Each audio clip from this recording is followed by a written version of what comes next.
100가정 정도가 들어와 계시고요. 그리고 줌으로도 현재 몇 가정이죠? 8가정 들어와 계십니다. 예. 줌을 많이 이용해 주시기 바랍니다. 그래서 이렇게 예배를 드리고 있구나. 나중에 이벤트도 한번 할까 생각을 합니다. 그래서 인증 사진을 찍어 보내시면은 치킨 기프트콘을 한번 보낸다든지, 스타벅스 기프트콘을 한번 보낸다든지. 그래서 아무래도 현재 아직까지도 600명대에 있기 때문에 대면 예배가 그렇게 쉽게 허용되지는 않을 것 같습니다. 그래서 여러분들께서 힘들지만은 온라인으로 함께 예배해 주시고요. 가능하면 실시간으로 함께 해 주셔서 저는 원칙이 실시간으로 여러분들이 예배드리는 그 시간에 저도 교회에서 예배를 드리는, 그래서 함께 공감대를 더 높이는 그런 예배를 드리려고 합니다. 여러분들께서도 가급적이면 온라인으로, 거기에다가 실시간으로 함께 해주셔서 함께 은혜를 나누는 그런 좋은 성도님들 되셨으면 좋겠습니다. 우리 한번 따라하겠습니다. 헌신하지 못할 이유가 없습니다. 네. 오늘은 신년 임명 예배로 하나님께 영광을 돌립니다. 140명의 우리 성도님들이 오늘 임명장을 받았습니다. 그 외에도 오늘 임명장에 이름은 올라가지 않았지만은 사실은 우리 감리교회에서는 장로님들, 권사님들, 집사님들도 다 1년직이기 때문에 지난 당회에서 여러분들은 다 통과가 된 것입니다. 그렇게 보면은 우리 저 어린 유치부 아이들까지 하나님 나라에서는 다 일꾼이고 또 하나님의 사명을 감당해야 될 헌신자라고 말씀드릴 수가 있습니다. 그래서 오늘은 우리가 임명받은 헌신자로, 직분자로, 그리고 하나님 나라를 세워갈 하나님의 일꾼으로서 어떻게 올 한 해를 이끌어가야 될까, 직분을 감당해야 될까, 함께 은혜를 나누는 시간을 갖고자 합니다. 요즘 다양한 노래 경연대회가 참 많죠.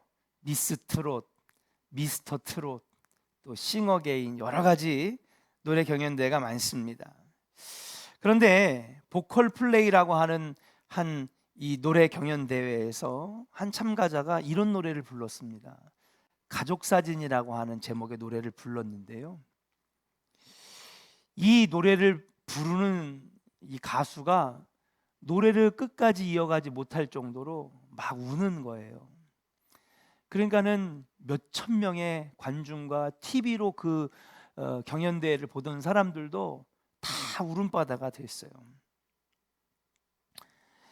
그 왜 울었을까? 그런데 이 가족사진이라고 하는 노래의 가사말이 이 부르는 이 가수의 자신의 상황하고 똑같이 맞아떨어졌기 때문에, 그리고 그 사연을 알게 된 관객들이 그 현장에서 다 울게 된 것이죠. 이 노래가 감동적인 것은 홀로 되신 어머니의 희생적인 삶을 이야기하고 있기 때문입니다. 이 세상을 사는 대부분의 어머니들은 자녀들을 향해 희생적인 삶을 사셨기에 자녀들은 어머니를 생각하면 마음이 울컥해지는데, 마침 어릴 때 아빠를 일찍 잃고 홀로 이 자기를 키운 어머니가 무대 바로 앞에 앉아서 그 노래를 듣는데, 이 가수가 너무너무 감격하고 울컥해서 어머니 앞에서 눈물을 쏟으며 노래를 부르는 장면, 모든 사람들이 다 울게 되었다는 것이죠. 왜 울었을까요? 어머니의 사랑을 다 알기 때문에, 또 아버지의 사랑을 알기 때문에 여기 있는 사람들이 모두가 한 마음이 되어서 자기 키워주신, 희생하신 어머니를 생각하면서 다 울게 된 것입니다. 헌신이라고 하는 것, 어머니의 헌신. 기독교는 헌신 없이는 설명되지 않는 종교입니다.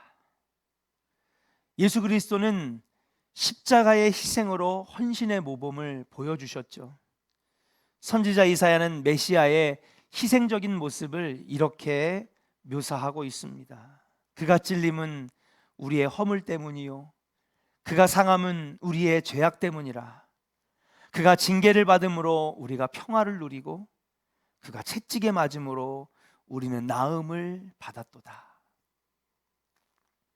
사도 바울은 예수님의 희생을 말하면서 한 걸음 더 나아가 그리스도인들의 헌신에 대해서도 고린도후서 5장 15절에 이렇게 말씀하고 있습니다. 우리 같이 한번 읽어볼까요? 같이 읽겠습니다. 그가 모든 사람을 대신하여 죽으심은 살아있는 자들로 하여금 다시는 그들 자신을 위하여 살지 않고 오직 그들을 대신하여 죽었다가 다시 살아나신 이를 위하여 살게 하려 함이라. 아멘. 기독교는 예수 그리스도의 희생과 헌신으로 세워진 종교고요, 교회는 그러한 핏값으로 헌신으로 세워진 것이 바로 교회라고 하는 것이죠. 그리고 하나님께서는 성경에서는 우리에게 뭐라고 말씀하시냐? 다 그리스도에게 빚진 자라, 그렇게 말씀하고 있어요. 우린 다 빚진 자라는 거예요. 누구의 희생으로? 예수 그리스도의 희생으로. 마치 우리의 부모님, 어머니가, 아버지가 진자리 마른자리 가리지 않고 막 우리를 위하여 눈물로 쏟으시면서 헌신하여 지금의 우리가 여기 있는 것처럼, 지금의 내가 이렇게 자라서 이렇게 성인이 되어 있는 것처럼, 예수님의 헌신과 희생이 없이는 지금 우리들이 나음을 입지 못하고 평화를 누리지 못하고 구원받은 백성으로 설 수 없다라고 하는 것이 하나님의 말씀인 줄로 믿습니다. 그러면서 이제는 우리도 예수님처럼 헌신하는 자, 예수님께 빚진 자로서 봉사하는 자, 예수님처럼 내어줄 수 있는 자, 그런 자로 살아가라고 말씀하고 있다라고 하는 사실이에요. 그렇습니다. 사랑하는 여러분, 우리가 십자가의 보혈로 대속 죄사함을 받은 백성이라면 우리는 예수님을 따라 헌신과 희생의 삶을 살아야 될 줄로 믿습니다. 그런데 요즘 그리스도인들은요, 이 교회에서 헌신이라고 하는 말을 듣는 것을 되게 부담스러워합니다. 교회에서 헌신에 대해서 얘기를 하면 많은 사람들이 이렇게 얘기합니다. 요즘 사람들이 헌신하는 사람이 어디 있어요? 가족을 위해서도 헌신을 안 하려고 하는데 요즘에 그렇게 이기적이고 그렇게 개인주의적인데, 요즘 현대인들에게 헌신을 얘기하는 건 강요고요, 요즘 현대인들의 마음의 정서에 맞지 않는 단어입니다. 막 그렇게 얘기를 합니다. 어떤 성도들에게 우리 헌신합시다 그러면 너무 바빠서 헌신할 수 없어요, 막 그렇게 얘기를 하죠. 어떤 사람이 이렇게 얘기합니다. 요즘 사람들에게는 교회가 헌신할 정도로, 시간을 할애할 정도로 매력적인 곳이 아니기 때문에 훨씬 더 매력적이고 자기 발전을 위해서 난 다른 데에다가 에너지를 쏟겠습니다, 이렇게 말하는 사람이 훨씬 많습니다. 목회자도요, 성도들에게 막 헌신을 강조하기가 힘들어요. 혹시나 헌신을 강조하다가 요즘 교회가 여기 왜 그래? 다른 교회 갔더니 편하게 신앙생활하는데 여기 목사님은 확 너무 강요해. 사실 생각보다 많은 성도들이 부담스러워서 교회를 옮기는 경우가 굉장히 많아요. 그런데 여러분, 그보다 더 많이 듣는 말이 있습니다. 제가 목회하면서 이 헌신과 봉사에 대해서 많은 말을 듣는데 제일 많이 듣는 말이 뭐냐? 이런 말을 들어요. 목사님, 제가 예수님 알고 은혜 받고 헌신도 하고 희생도 했는데 돌아오는 건 상처뿐이었습니다. 교회에 말이 너무 많아서 막 일하다가 상처받아서 저는요, 좋은 교회 다닐게요, 예배는 드릴게요, 근데 헌신은 강요하지 마세요. 헌신하러 부엌에 들어갔다가 상처받았고요, 헌신하러 선교회 활동하다가 상처받았고요, 선교 나갔다가 상처받았고요, 헌신해 보려고 했는데 상처만 받았어요. 하나님은 계속 믿고 예수님은 계속 찬양하고, 그리고 내가 말씀으로 살지만은 헌신은 말씀하지 마세요. 생각보다 많은 성도들이 이런 얘기를 해요.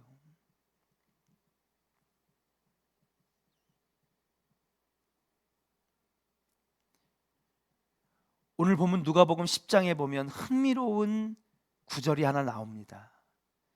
여러분 10장의 내용은 여러분 잘 아시는 내용이죠. 어느 한 부자 청년, 다른 복음서에는 니고데모라고 하는 청년이 옵니다. 와서 주님, 어떻게 하면 천국에 갈 수 있습니까? 라고 물어볼 때에 예수님께서는 너가 가진 모든 것들을 다 포기하고 심지어는 자기가 가장 자랑하는 재력, 이거를 기꺼이 포기하고 내놓을 때에 너가 하나님 나라에 들어갈 수 있다.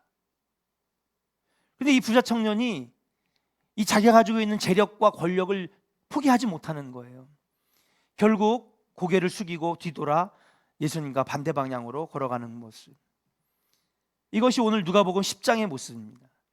그리고 난 다음에 베드로가 오늘 이야기하고 예수님과 대화하는 장면이 여러분과 제가 읽은 장면이죠.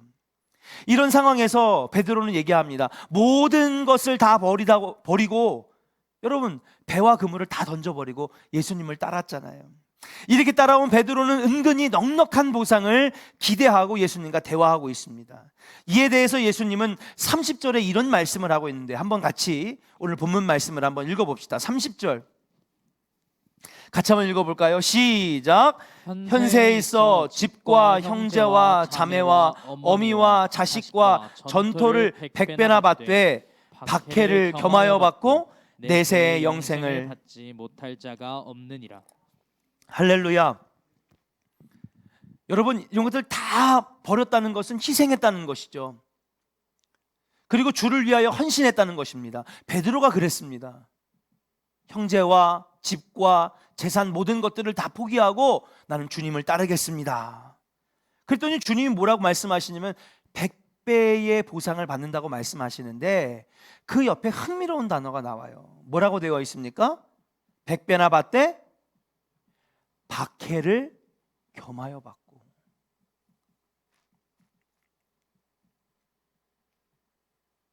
흥미로운 단어가 나와요. 헌신하고 봉사하고 모든 것들을 버리고 주님을 위하여 헌신하겠습니다. 그런 삶을 사는 사람에게 보상은 있는데, 그런데 그 옆에 원치 않는 단어가 나와요. 박해를 겸하여 받고. 예수님을 따르기 위해 모든 것을 버리는 헌신을 했어도 박해도 함께 받게 되리라는 것입니다. 여러분, 그리스도인의 헌신이 어려운 이유는 무엇일까? 그리스도인들에게 봉사와 헌신과 희생이 어려운 이유는 뭐냐면요, 바로 박해와 고난이 함께 따라오기 때문에 그래요.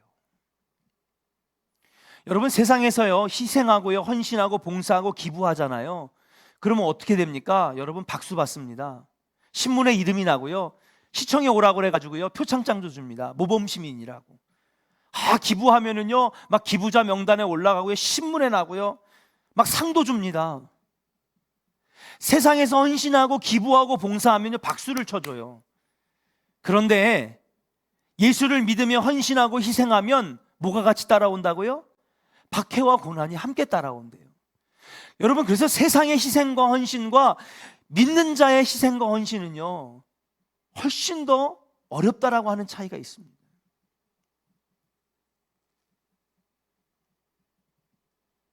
여러분 교회에서 우리가 헌신하고 봉사하다가 여러분 우리가 막 같이 핍박도 받고요, 상처도 받고요. 내가 이러려고 내가 진짜 봉사했나? 다음부터는 다시는 회장 안 해. 다음부터는 다시는 선교 안 나가. 다시는 내가 교사 안 해. 목사님 저 이제 안 할 거예요. 하기가 엄두가 안 나요. 왜일까요? 그리스도의 헌신과 봉사와 희생에는 박해와 고난과 핍박이 함께 따라오기 때문에 그래요.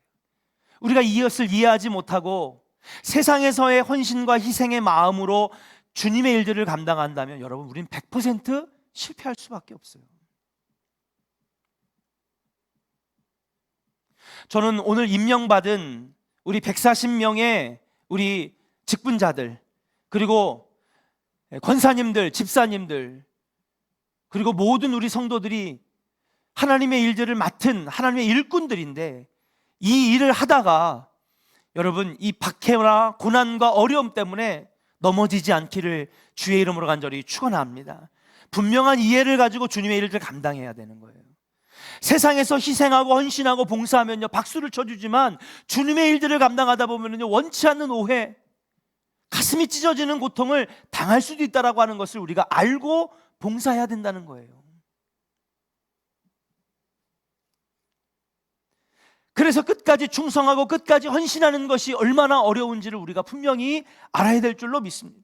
우리는 신앙생활하면서 지금까지 이러한 모습을 많이 보아왔습니다.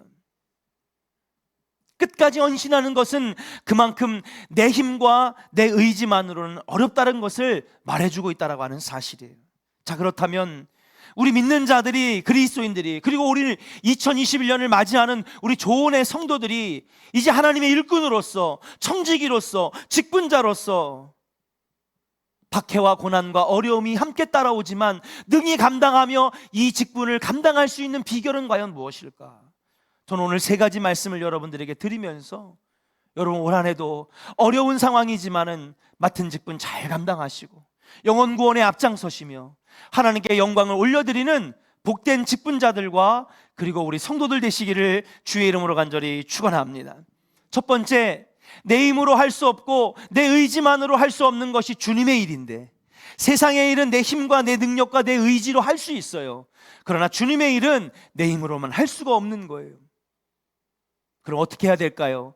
첫 번째 한번 따라 합시다. 성령이 우리 안에서 살아야 합니다. 할렐루야. 누가 우리 안에서 살아야 된다고요? 성령이 우리 안에서 살아야 돼요. 성령님이 내 안에 거하실 때에 주님의 일들을 감당할 수 있는 줄로 믿습니다. 성령 없이 주님의 일들을 감당하다가는요 100% 넘어질 수밖에 없어요. 일하다가 상처받을 수밖에 없어요. 하다가 쓰러질 수밖에 없습니다. 넘어질 수밖에 없습니다. 자식을 먼저 보낸 안타까운 부모님에게 물어봅니다. 얼마나 마음이 아프세요? 부모가 먼저 세상을 떠야 되는데 자식이 먼저 갔으니 마음이 얼마나 아픕니까? 그러니까 이 어머니가 이렇게 얘기합니다. 자식이 죽으면 부모의 가슴 속에 아들을 묻고 딸을 묻는다고 하지요. 자식은 살아있으나 죽으나 늘 부모의 마음 속에 살아있습니다. 여러분, 사람의 인생을 결정적으로 바뀌는 계기가 뭐냐 하면 그 사람 안에 누구를 품고 사느냐에 따라서 그 사람의 인생이 달라집니다. 존경하는 선생님이 내 안에 살아있다, 어머니의 희생과 눈물의 사랑이 내 안에 살아있다, 그 사람의 인생이 달라지는 거예요. 철없던 아들이 달라지고요, 철없던 딸이 달라지고요. 우리 믿는 자들의 마음속에는 누가 살아계셔야 될까요? 누구를 간직하며 살아야 될까요? 그렇습니다. 그리스도의 영, 하나님의 영이 살아 있어야 될 줄로 믿습니다.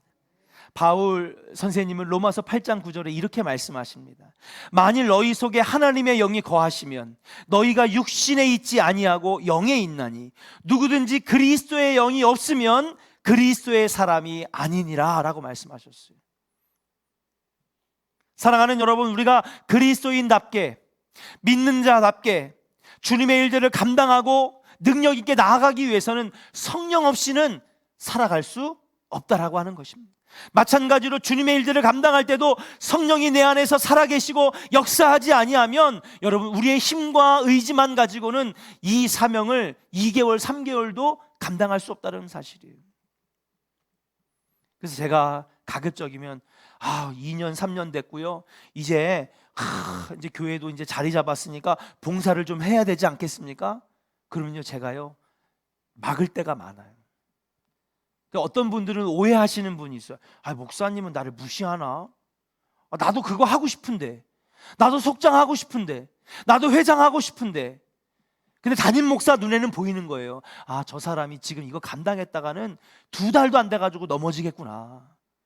영적인 눈으로 진단해 봤을 때는 아직 아니라고 생각할 때에 여러분 제가 만류하는 거예요. 그거는 나의 욕심이 아니라 여러분들의 영적 건강, 신앙생활을 위해서 그렇게 할 때가 있는 거예요. 근데 오해를 할 때가 있어요. 나도 그거 하고 싶은데, 나도 부엌에 들어가고 싶은데, 나도 이거 감당하고 싶은데. 사랑하는 여러분, 믿음의 분량과 성령의 역사가 내 안에 충만하지 아니하면 자칫 잘못했다가는요, 여러분 두세 달 만에 떨어져 나가는 것이 아니라 교회하고 멀어질 수도 있어요. 오늘 사랑하는 여러분, 직분을 맡은 여러분, 여러분 안에 늘 성령님이 거하기를 간절히 부르짖기를 주의 이름으로 간절히 축원합니다. 성령의 기름 부음을 받고 성령의 역사 가운데 일할 때에 열매가 나타나고 능력이 나타나고 영혼 구원을 이루어낼 수 있는 줄로 믿습니다. 가난한 과부는 자기의 가진 돈 전부를 헌금했습니다. 헌신이죠. 희생입니다.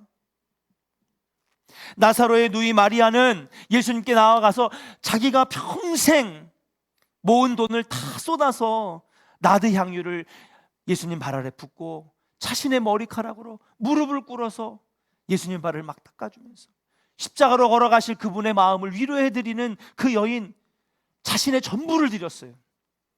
여러분, 이것이 가능한 이유는 무엇일까요? 그렇습니다.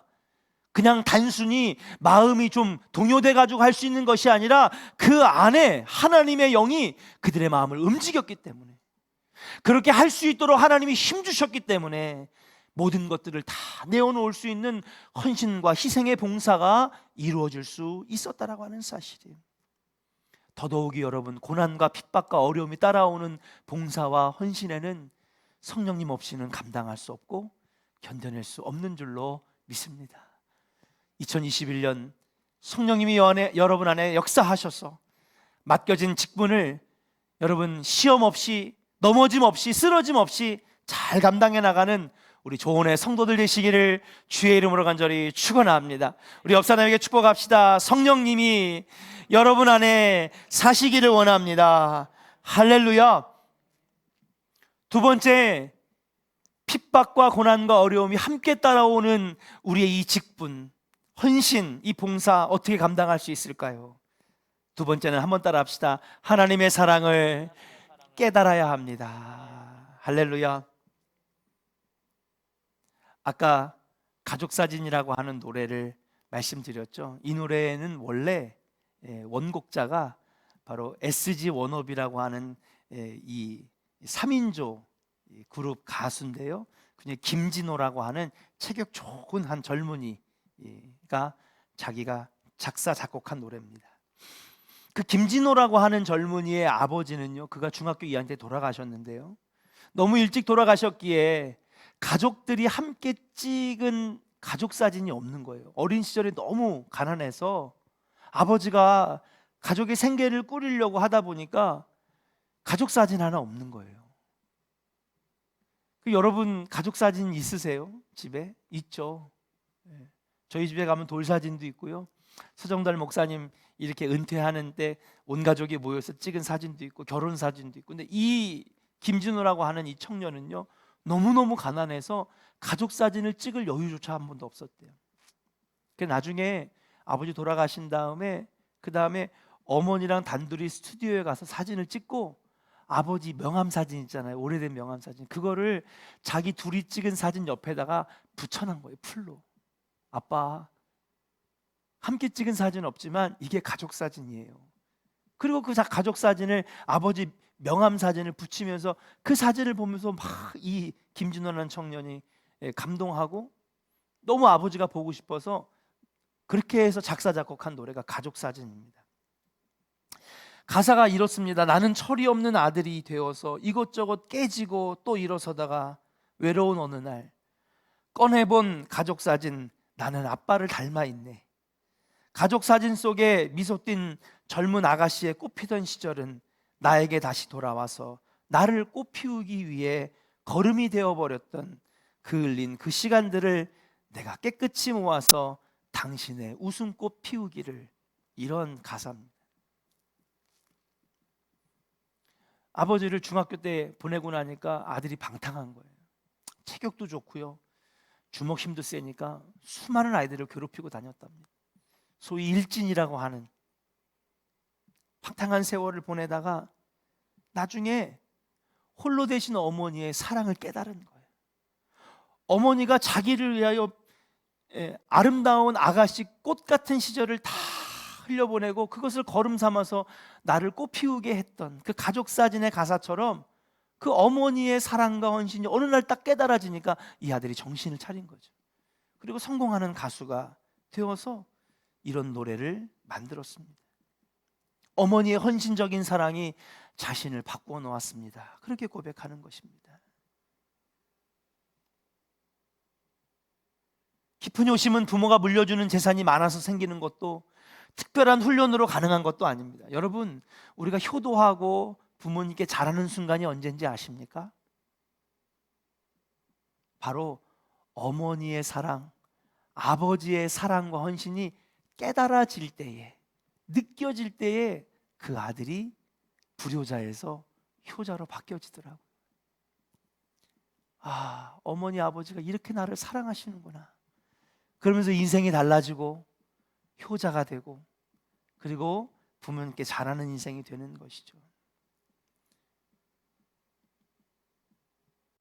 사도 바울은 예수 그리스도의 십자가를 통한 하나님의 놀라우신 사랑을 깨달았습니다. 그리고 난 다음에 그가 말합니다. 내가 하나님의 사랑을 온전히 깨달으니 이제는 내가 내 인생을 바쳐서 주님께 충성할 수 있습니다. 여러분, 주님의 일을, 교회 일은요, 하나님 나라 세우는 일은요, 힘과 의지만 가지고는 안 되는 것입니다. 그럼 언제 어떻게 우리가 이 사명을 감당할 수 있을까요? 그렇습니다.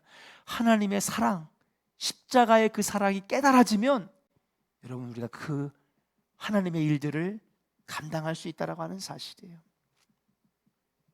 로마서 12장 1절에 그래서 사도 바울은 이렇게 고백합니다. 한번 같이 읽어볼까요? 천천히 읽겠습니다. 시작. 그러므로 형제들아, 내가 하나님의 모든 자비하심으로 너희를 권하노니 너희 몸을 하나님이 기뻐하시는 거룩한 산 제물로 드리라. 이는 너희가 드릴 영적 예배니라. 저는 바울이 이렇게 말하는 것처럼 들립니다. 이것을 세 번역으로 말하면, 성도 여러분, 저는 예수님의 십자가의 사랑을 깨달았습니다. 그 사랑을 알고 나서 저는 나의 인생을 제물로 살기로 결정했습니다. 여러분도 그 사랑을 깨닫고 거룩한 산 제물로서 헌신하기를 바랍니다. 여러분, 인생이 변화할 수 있다라고 하는 것, 헌신의 삶을 살 수 있다라고 하는 것, 여러분, 사랑이 느껴지고 그리고 하나님의 십자가의 보혈이, 은혜가 느껴질 때에 감당할 수 있다라고 하는 것입니다. 사람을 헌신의 길로 이끄는 것은 사랑을 얼마나 느끼는가에 달려 있는 것입니다. 명령한다고 되는 것이 아닙니다. 마음의 결단만 있다고 되는 것이 아닙니다.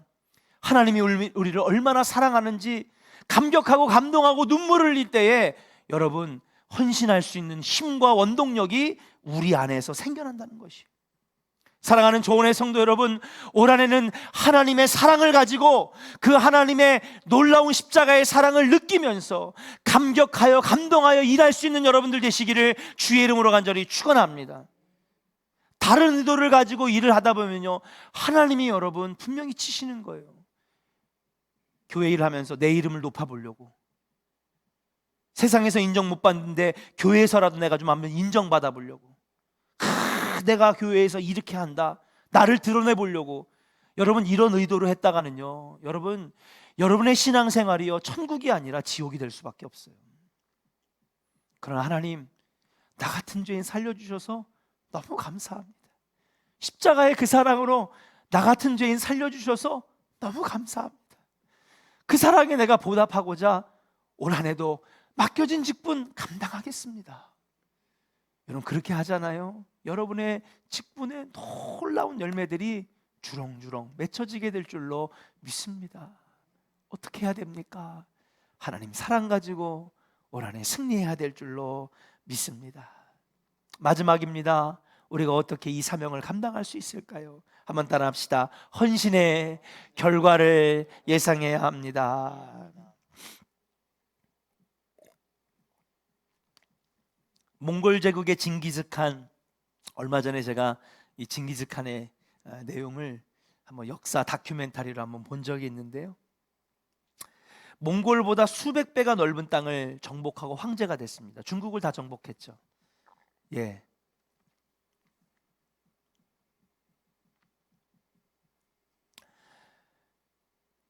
그리고 중앙아시아, 러시아, 동남아시아, 나중에는요 교황청까지 들어가서 유럽을 초토화시키는 이 징기스칸, 혼자 했겠습니까? 그때 옆에서 목숨을 걸고 희생하면서 징기스칸을 도와 정복했던 싸운 사람들이 있는데, 징기스칸은 그들을 타르탄이라고 부릅니다. 저기 그 그리스 신화에 보면 타이탄이라고 나오는데요, 타이탄이랑 비슷한 단어. 타이탄도 지키는 자였거든, 헌신하는 자였거든. 타르탄 부르면서 생사고락을 같이 한 그들에게 6가지 특권을 줍니다. 나를 위하여 목숨 바치고 헌신하고, 그리고 나를 위하여 함께 옆에서 희생하는 자들, 타르탄이 되면 내가 6가지 특권을 줄게. 첫 번째, 당신들은 언제든지 누구의 허락을 받지 않아도 내 방에 들어올 수 있다. 왜? 너는 나와 함께 생사고락을 같이 한 피 흘린 전우기 때문에 난 당신을 믿는다.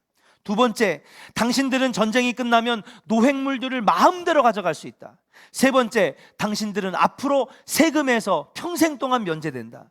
네 번째, 당신들은 사형에 해당되는 죄를 지어도 9번까지 용서를 받는다. 다섯 번째, 당신들은 이 나라 안에서 가지고 싶은 땅을 가질 수 있다. 여섯 번째, 당신들은 이 같은 권리를, 5가지의 권리를 4대까지 걸쳐서 누릴 수 있다. 이게 타르탄들이 받은 특권입니다. 왜요?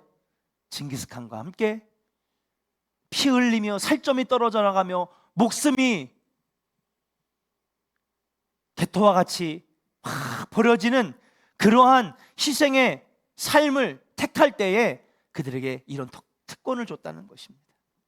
징기스칸은 자신에게 헌신한 사람들을 절대 잊지 않았습니다. 사랑하는 여러분, 징기스칸과 비교할 수 없지만 우리가 하나님께 헌신한다면 하나님 결코 우리를 잊으실까요? 아닙니다.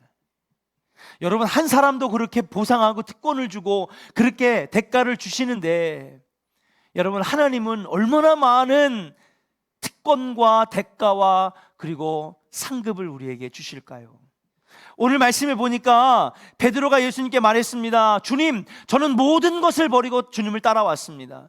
저 부자 청년은 아무것도 포기하지 않고 돌아갔지만 저는 주님께 모든 것들을 바치고 그리고 주님을 따랐습니다. 그러니까 예수님은 헌신한 자들에게 이렇게 말씀하시죠. 뭐라고 합니까? 29절과 30절에 보니까 어머니와 아버지나 자식이나 전토를 벌인 자에게 현세에 있어 집과 형제와 자매와 어머니와 자식과 전토를 몇 배나 받대? 100배를 받대. 징기스칸은요 6가지 특권을 줬지만 우리 아버지는 집과 형제와, 그것도 이 현세에 자매와 어미와 자식과 전토를 몇 배나 주신다고요? 하늘나라 가서 주신다는 게 아니라 이 땅에서 주신다는 거예요. 현세에. 제 말이 아니라 예수님의 말씀입니다. 우리가 제대로 헌신하고 제대로 봉사하고 성령에 충만하여서 그리고 주님의 사랑을 깨달아 맡겨진 직분을 잘 감당할 때에 하나님이 이 땅에서도 우리에게 100배나 되는 놀라운 은혜와 그리고 상급을 주신다고 여러분에게 약속해 주시고 계셔요. 뿐만 아닙니다. 30절의 마지막에 보니까 내세의 영생을 받지 못할 자가 누구랴 말씀하시는 겁니다. 예수님은 헌신한 것의 100배 그리고 영생을 헌신의 결과로 말씀하셨다라고 하는 사실이에요. 사랑하는 여러분, 사람에게 인정받는 거 기대하지 마세요. 목사님 나 왜 인정 안 해주시지? 여러분, 목사가 슈퍼맨도 아니고 알지 못할 때도 있고 모르고 넘어갈 때도 있고, 목사님 왜 나 안 알아주지? 여러분, 사람에게 인정받는 거 기대하지 마세요. 그러나 기대할 것은 무엇입니까? 아버지가 이 땅에서 100배나 보답해 주실 거야. 할렐루야. 사람에게 기대하지 마세요. 사람에게 의지하지 마세요. 상처받을 뿐이에요. 에이, 나 다음부터 안 해. 목사님이 인정도 안 해주고 장로님이 인정도 안 해주고 뭐 알아주지도 않고 박수도 안 쳐주고 해서 뭐해? 여러분, 사람에게 기대하면서 여러분 일하지 마세요. 우리가 기대하면서 일할 것은 무엇입니까? 하늘의 상급, 하나님이 주실 축복, 이 땅에서 100배나 주실 놀라운 상급을 기대하면서 주님의 일들을 감당할 때에 이 사명 감당하게 될 줄로 믿습니다. 사람 기대하지 마세요. 사람 의지하지 마세요. 그러나 하나님이 주실 놀라운 축복을 기대하면서 나갈 때에 올 한 해도 여러분 축복의 상급을 받는 놀라운 역사가 일어나게 될 줄로 믿습니다. 그렇습니다. 세상의 헌신과 주님의 일의 헌신은 질적으로 차원이 다른 헌신입니다. 분명히 올 한 해도 여러분 방해하는 박해와 고난과 어려움은 따라올 것입니다.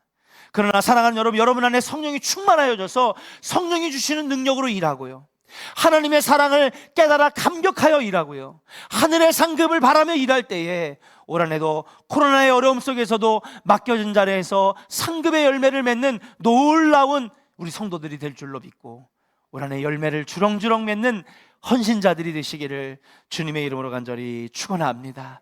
우리 이 시간에 결단 찬양 부르면서 주님께